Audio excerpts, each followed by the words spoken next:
हरि भाई घुरबे।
हरि भाई गांव समनापुर वाले।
के बताई दे तनिया पीपल के छाँव रसताना ते बताई देना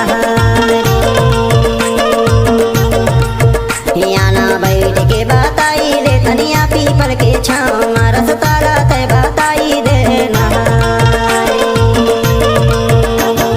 झालर झोलर धान के नुनिया जाना है मैया नरबदा रसताना ते बताई देना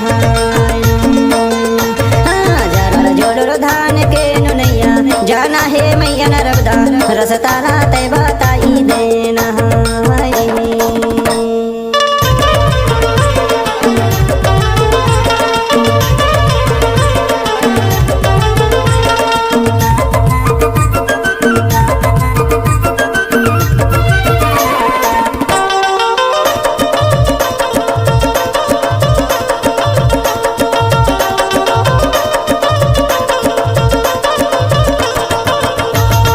धरली दाऊ नैयल संग माजा बोना जा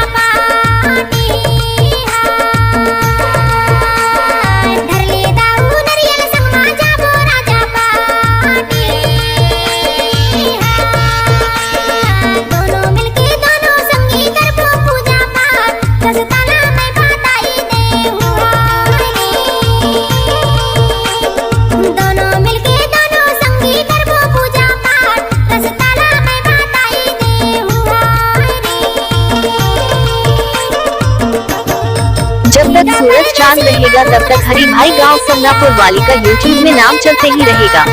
डीजे हरी भाई गुरवे।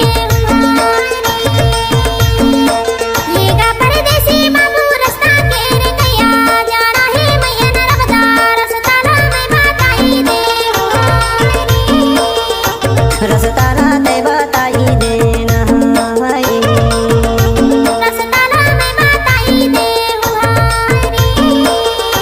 रसता